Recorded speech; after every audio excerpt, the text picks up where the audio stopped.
Flip My Florida Yard is brought to you by the Florida Department of Environmental Protection.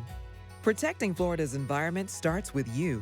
What you do in your yard can have an impact on the health of our environment and water resources. Welcome to Flip My Florida Yard. On today's episode, we head to sunny Punta Gorda. It's here we meet a young family who wanted us to bring some natural Florida back into their yard. As a family, it's important to connect with nature because not only is it your present, it's your future. We'll show you how to work with Homeowners Association guidelines when installing a Florida-friendly landscape. Mulch is here. We drop in over 400 plants and trees. I'm glad I'm not installing those. We learn important tips on fertilizing appropriately. Make sure, number one, that you're going to measure the area first. That's where we start. We test a compost system that tumbles. Just put your brown and green stuff on one side. You're going to be turning it every 2 or 3 days. Even little Mr. Henry could turn this Easily. up. Then it's a fireplace anyone can build. The kit comes already pre-cut, ready to go. Does Felipe come with the kit? And then a rain barrel you have to see. We've got what looks to be a skunk ape. And of course, the big reveal. Whoa! Oh my God. Wow! See a different world. We're gonna be spending a lot more time outdoors. All this and more on Flip My Florida Yard. We're knocking on doors. So excited. And flipping yards into beautiful Florida-friendly landscapes. And all in 8 hours. Is this really happening? Who's ready? Organized chaos. Experts show us how to use Florida-friendly landscaping principles. Putting the right plant in the right place. Water efficiently. Very low maintenance. Fertilize appropriately. All leading up to a dramatic reveal. The best surprise of our whole life.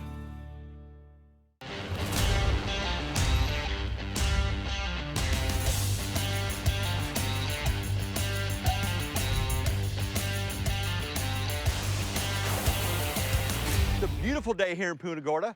It's a beautiful day to flip a yard. You guys ready to flip a yard?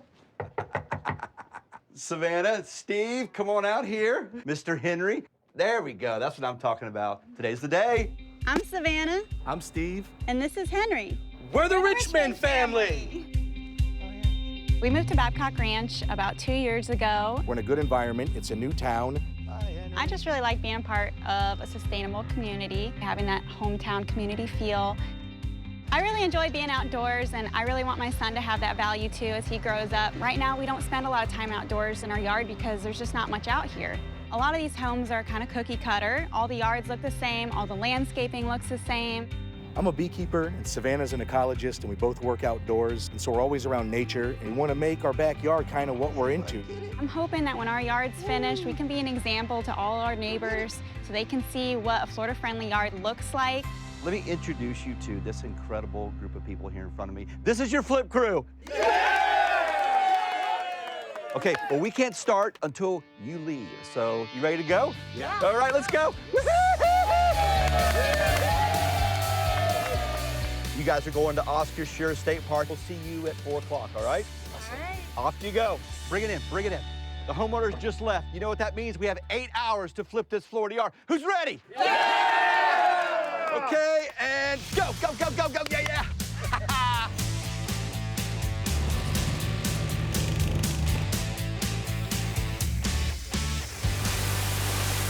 Let's get a little look-see into the Richmond's backyard. Really a blank slate for us here. Lots of grass. We've already removed quite a bit of this turf.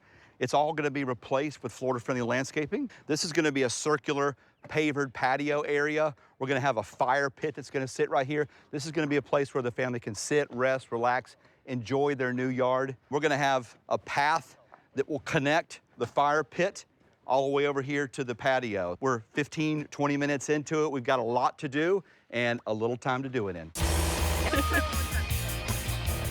Our flip designer, Jen Marvin, works for the Florida-Friendly Landscaping Program and has over 20 years experience in landscape design.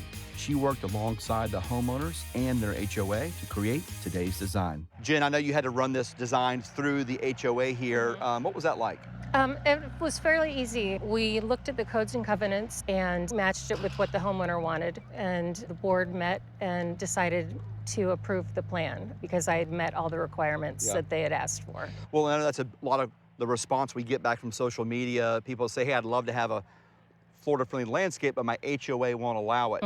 A little bit of back and forth, and in most cases, you can get that Florida-friendly landscaping through the board, right? Yes, you can. Yeah. You just have to make sure that you follow the rules. Follow the rules. Okay, Yep. good deal.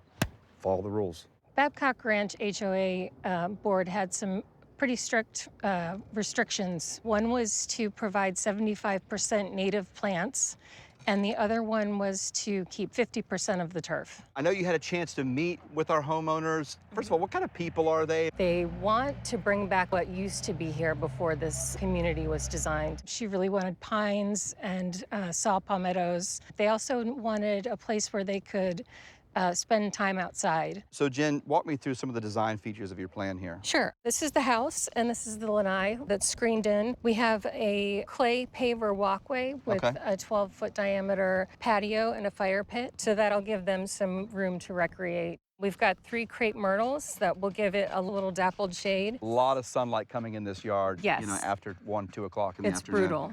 The homeowners wanted to have pine flatwoods look, so we put in some longleaf and slash pine, and then we put in a live oak in the corner and some sable palms along the way to pop up over the pines. Steve and Savannah are going to be able to use the turf that we've left as a place to run around for their son and their dog. Jen, thank you so much for being here. No problem. We're gonna be hanging out all day, aren't we? Yes, we are. Okay, we'll get to know each other really well. This is what I'm talking about right here. Got these big crepe myrtles coming in. This is gonna give this yard a really big presence. Chris Fitzgerald from Keystone Interlocking Pavers is installing a sidewalk leading from the house to a fire pit patio. You know, normally when you guys are on set, I'm hearing a lot of that concrete saw, which I love that concrete saw, by the way. Yeah. But I don't hear that as much. The way you guys have laid this out, it's not requiring as much cutting, right? Correct, yeah. With a small path like that, we try to get as many full pavers as we can in the path and not as many cuts. So with a running bond pattern, we can reduce the cuts significantly. Running bond pattern, what does that mean? Basically, we stagger the pavers. So we lay a row and then we split the joint so that the next row is half on that joint. Okay. Chris, they're gonna love this because this is really gonna be that connectivity between their living space and their outdoor space here, right? Oh, absolutely. Let's talk about this product here. Tell me, what am I holding here? So it's a pine haul product. It's a tumbled paver. They basically take a nice new clean paver and they put it in a drum and beat it up. And they damage it, right? Yes, exactly. Right. And that's to give it that more rustic look. It's a great product. The color goes all the way through. There's no worry about the color fading over time. It's a solid clay paver. It's gonna look really nice here once this gets all finished out. So my final question, we're gonna be done by 4, right? Today? Today. Yeah, well, we should be able to squeeze that in. It's a funny guy. We pass stormwater retention ponds every day here in Florida. That stormwater pond in your neighborhood is actually an unsung hero. Jennifer Thompson with the Brevard County Natural Resources Management Department shares why these seemingly simple ponds are so important. When rain falls, it has either 2 places where it's going to fall. Either the pervious ground, which is going to be all our soils, all our grasses, and at that point it's got time to either provide water to the vegetation or it's going to percolate down into the ground, potentially even going all the way into our Floridan aquifer. Unfortunately, because of all the development here in Florida, we have a lot of impervious surfaces. And so at that point, when the water hits it, it's going to hit driveways, it's going to hit roads, and now you've got water that's going through man-made pipes, and it's all flowing down into a designated area, usually into stormwater ponds. Stormwater ponds are one of the most important pieces of our cleanup process here in Florida. It's able to take the nutrients, all the potential pollution that unfortunately humans might add, and now it's cleaning this water for us. And so the longer the water is able to stay in these ponds, the more the nutrients are able to go through these processes and reduce the concentrations before it reaches larger water bodies like the Indian River Lagoon or the St. Johns River. Our department has monitoring as one of the key methods of figuring out if the pond is healthy or not. You have to figure out what's actually in the water, what's coming in, to see if that process is actually treating the water the way you wanted it to. So we usually take a look at some of the field parameters, like how much salt is in the water, what's the pH, the temperature. That way we can tell if this is going to be a good habitat for animals. I personally believe that stormwater ponds are the #1 tool we have here in Florida of cleaning our water in a natural way.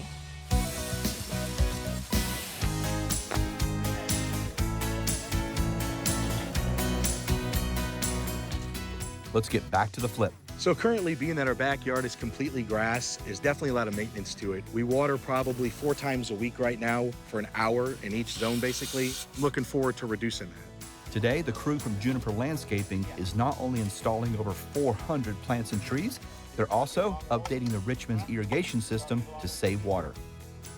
You know, I know that there's traditionally just rotors in here covering all of this grass, a lot of grass. Correct. We've removed a lot of that grass. Now, what are we doing different with the irrigation system now?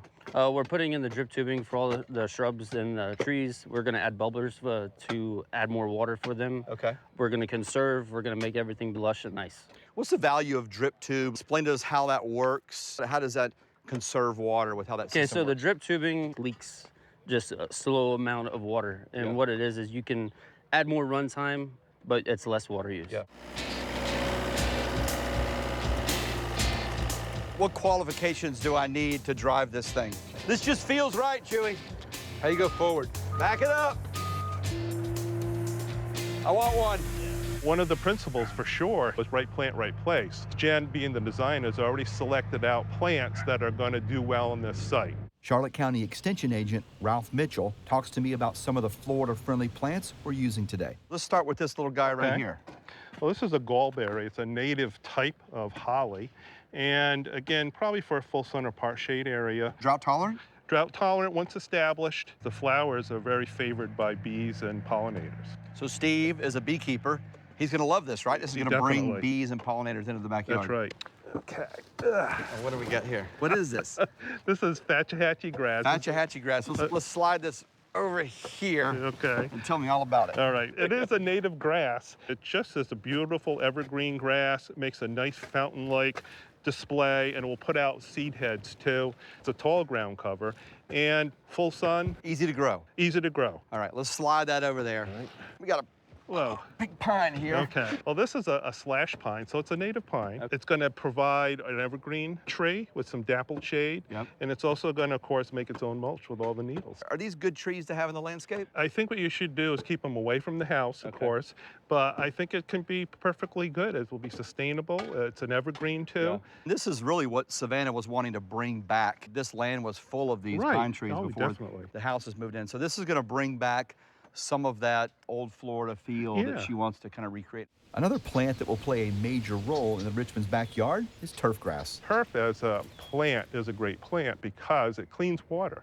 It has a lot of fibrous roots, so it's a natural helper to reduce non-point source pollution. It reduces glare, it keeps things cooler, and what else are you going to put in the middle that you can play on and walk on? Little reality check here. Is this yard going to be done by 4 o'clock? Yeah!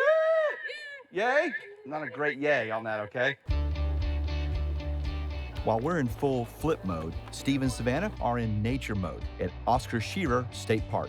Oscar Shearer State Park offers about 15 miles of hiking and biking trails. We have canoeing and kayaking, swimming, fishing, and 106 campsites. Today we're going on a hike on a trail where we're supposed to be able to see scrub jays, and we're also checking out some bald eagles, and we're going to the nature center. As you can see, this here is scrub oak. It does get pretty tall if we don't manage it, which is a big reason that we use prescribed fire. Today we learned about the scrub habitat that they have here at the state park and how they have to specially manage it for the scrub jay.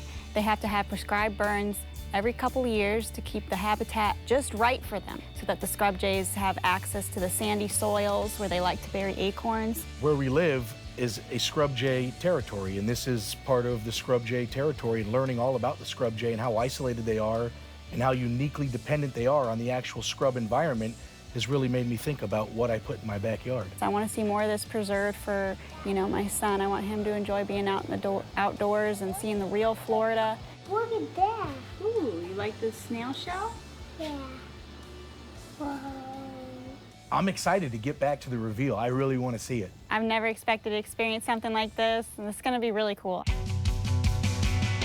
Okay, let's get back to the flip. It's going from here to there. To there, yes. A good Florida-friendly landscape starts with a good design.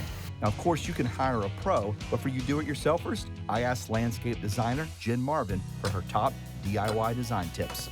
For somebody who wants to just kind of start out and maybe do some DIY design, what are some tips or some things that they should keep in mind? You should have a plan. When you start thinking about what you want in your landscape, draw it out first, know where you want all your plants. So don't just go out there and start planting. Exactly. What else? If you have any question about how much light you have in your yard, buy a light sensor. You can stick them anywhere in your yard, and it'll tell you how much shade and how much sun you have. Right plant, right place, right? Right plant, right place. I mean, what better information that you need to know where that plant should go? Exactly. Okay, anything else? When you're planting a tree, make sure you plant a tree in the planting bed. Okay. And not in the middle of the yard in your turf. It just makes a whole lot of sense when you're trying to maintain that tree in your yard. Any other resources out there for people who want to start this journey? Sure. The Florida Friendly Landscaping Program has a plant selection and landscape design guide. And this not only has all of the plants that are Florida friendly, it also has a section of design tips. These design tips are meant to help you do it yourself. They go through every step of the design process. This is what I use. And the cool thing about this, it's free. Yes. If you go to our website, floridafriendlylandscaping.com, you can order one sent to your house. Will you sign this for me when we're done? I'll sign it for you. You know, one of the things we're renovating for the Richmonds here in their backyard is their irrigation system. This was all grass with big rotor heads just spraying water everywhere. And we've been able to isolate and zone off these flower beds. And look what we've done. We're gonna do drip tube all throughout this. They've got the bubblers here going straight to the tree. That's gonna get the right amount of water to these trees, especially when they're just starting out and needing to get established. Mulch is here. Okay, it's time for Florida Friendly Landscaping Principle number 4. You guessed it, mulch. Charlotte County Extension Agent Sarah Weber shares the important role mulch plays in your landscape. What would happen to this landscape if we went through all this work, but we didn't put down any mulch? Well, you would get a lot more weeds. It would dry out a lot faster and you'd be wasting a lot more water. Today at this flip, we're using pine straw mulch. It adds nutrients to the soil as it breaks down, it suppresses weeds, and it helps retain moisture in the soil. Look, we have drip tube that's running all throughout this yard here, and this mulch is going on top of this drip tube. It's gonna save a lot of water. We're putting this water through these emitters in this drip tube right where it needs to go, right next to these plants' roots. Well, we have a lot of mulching to do. Yes, we do. All right, you ready? Yes. Let's mulch. Okay. Go. Before we jump back into our flip, Tom Wickman from Florida Friendly Landscaping Program shares with us some yard maintenance tips on fertilizing appropriately. Thinking about fertilizing appropriately, the first question we should ask ourselves is, do we need to fertilize at all? If we do, there's some ways we can calculate that and try and figure out whether that's necessary. I recommend starting with a soil test. This is a great place to start.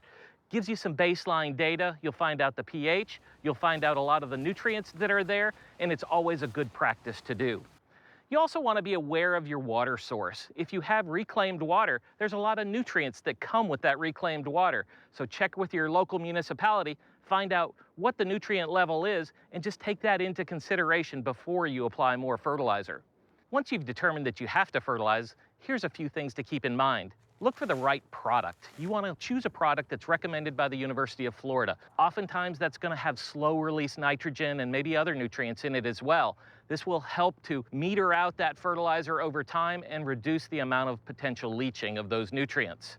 Now, when you do apply, make sure, number one, that you're going to measure the area first. That's where we start. That way you're not buying too much and you'll know how much you need to purchase and apply. Next, make sure you have the right equipment. A broadcast spreader with a deflector shield is what you really need. That deflector shield will help you keep fertilizer off of hard surfaces and out of sensitive areas.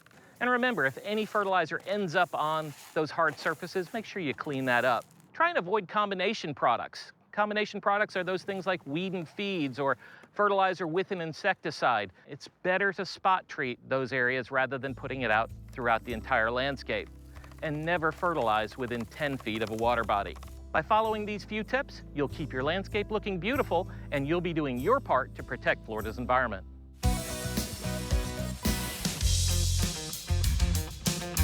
And now, back to our flip. Okay, it's time to put the finishing touches on the fire pit. The kit comes already pre-cut, ready to go. Key is to just get your base level so that the block for the fire pit is level. We did this beautiful big circle paver, then you guys cut a hole in the middle of it. Correct. Why'd you cut that hole there? We wanted to recess the fire pit down into the pavers, gives it a little bit more of a stability for it, and then we can dig that hole, get our drainage aggregate in there. Family comes out here, it's dry, ready to go. Absolutely. So what do we need to do here? So we can get my foreman, Felipe. I'm gonna have him put a bead of liquid nail or some construction adhesive for the block. It's important to have the blocks because they're dry stacked. So this comes with the kit? Correct. Does Felipe come with the kit? So this is like our mortar, this is glue. Exactly. That little bit right there is gonna hold this block together. Correct. There's 2 different size blocks. You stock a small one and a big one next to it, and you just keep going. So I'll start over here, you start there, we'll meet in the middle? Fantastic. Okay. Oh, look at that. Ready to build a fire. Let's check back in with Sarah, who has a colorful way to conserve water. This rain barrel is amazing. And it even has a little hidden gem on it. Have you found it yet, Chad? There's a little sunset going on right here. Ha! Okay, I see it right here. We've got what looks to be a skunk ape hiding behind a tree here. So Sarah, what's the value of having a rain barrel in your yard? Well, it conserves water and it also reduces stormwater runoff. Less water coming off their yard, going down. There's lakes all around here. Talk me through this. We cut off this downspout here. Yes, and we've cut the hole in the top of the barrel. Cut a hole right there. We're gonna fit that down in there. Has a piece of screen in there to help keep debris out and insects out. And as the barrel fills up, it will overflow. You know, we took some of our extra pavers from our fire pit and use that to build this up. The higher the barrel is, the more water pressure you're going to have. Is it ready to go? It is ready to go. Fill up our watering can and start watering. There are many different types of composting bins, ranging from large 3-chambered bins to just single piles. Today, we're installing a small tumbler-style bin that will allow the Richmonds to efficiently convert kitchen and yard waste into nutrient-rich soil. So Ralph, explain to me how this works. In this tumbler unit here, there's 2 chambers. So what you're gonna do is put your brown and green stuff on one side, and you're gonna be turning it every 2 or 3 days. You wanna put kitchen scraps, yard waste, green and brown material, but none of the stuff that's gonna rot or attract animals. But you're gonna be tumbling this, of course, which is easy to do here. It's fun, probably for kids as well. Even little Mr. Henry could turn this easily, out, right? As early as 3 weeks, maybe up to 8, depending how quickly it goes. You'll have compost, and you actually then open the container, turn it over, and then collect it from the bottom. We've got our compost bin, we have our rain barrel. The perfect pair. Perfect pair, good job, sir. All right. Thank you. We are so close. Are we close? We're done. We're done. We're done? Yeah, we're done. It's 4 o'clock, right at 4 o'clock. I tell you what, gather your crew, meet me right over here. I'm gonna go get the homeowners, and I'll be back here in 5 minutes. Great. You got it. Let's go. This yard is officially split. Come on over here. There's my man. Come here, dude. We are so excited to show you guys your backyard. You want to see it? Oh my God, let's do it. I'm ready. Waiting all day. Well, before we do, we got to get some glasses. Bring my glasses in here. Which one do you want? You want the orange? Oh man, look at that guy. Savannah and Steve both work in environmental jobs, and it was very nice to be able to bring part of their jobs into their backyard. All right, keep coming. You're gonna bear to the right a little bit, bear to the right. Okay, are you guys ready to see your new yard? Yes, I'm ready. Are you guys ready? I can't wait for the reveal. Being a part of Savannah and Steve's flip is not anything we've ever done before, and I can't wait to see their reaction. When I count to 3, I want you to remove your glasses. Are you ready, Henry? On 3. 1, 2, 3. Remove your glasses. Oh my God. Wow. Wow.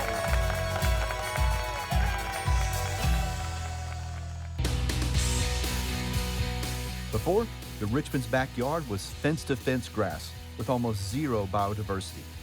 8 hours later and 400 plants later, we've completely flipped their yard into a beautiful, Florida-friendly landscape that once grown in will resemble the natural land that was once here. Drip tube irrigation and a rain barrel were installed to save water. We installed clay pavers to create a pathway leading to a fire pit patio, creating the perfect launch pad for backyard exploring. And a compost bin was added to reuse kitchen and yard waste. This yard will have a positive impact on Florida's environment and the Richmond family. When I took my glasses off, I saw pine trees, I saw saw palmettos, I saw a fire pit. I mean, I just saw a whole brand new backyard. Look at that. Pine trees. Whoa. Steve likes to call fire nature's TV. Nature's TV. So I can't wait to use it. I really want to give it up to the men and women who toiled all day to make this happen. Let's give it up to our crew over here. You guys did an incredible job. You nailed it, Jen. Thank you so much. Congratulations on your new Florida-friendly landscape. See a different world. It's totally revamped my brain about when I come home and what I see and what I'm coming home to. we're going to be spending a lot more time outdoors, watering with our new rain barrel. We got a whole lot to learn back here together. Henry's going to continue to build those values that we have as a family. You know what this means? You know what we're doing here? This is a Saving rain water. barrel. Good job, Henry. That is awesome. I can't even believe it. I really can't believe it. I'm the unluckiest guy in the world sometimes when it comes to stuff like this, but clearly luck came my way because it's amazing. This is truly amazing. Thank you for flipping our Florida yard. Oh man, what a fun flip. Now, little Henry has a backyard he can run, play, and explore in. And I can't wait to see the impact this new Florida-friendly landscape is going to have on the Richmond family. Well, that's our show. We hope you're inspired to help Florida's environment by starting in your own yard. And remember, everybody doing a little, well, that's a whole lot. We are just having such a great time in our yard nowadays. Gonna water the plants, Henry? Yeah. I am enjoying watching all the plants get bigger. Why do plants need water, Henry? Because they grow. I'm glad the wildlife is out here using it. We're both happy about that, right, Henry? Yeah. Flip My Florida Yard is brought to you by the Florida Department of Environmental Protection. Protecting Florida's environment starts with you. What you do in your yard can have an impact on the health of our environment and water resources.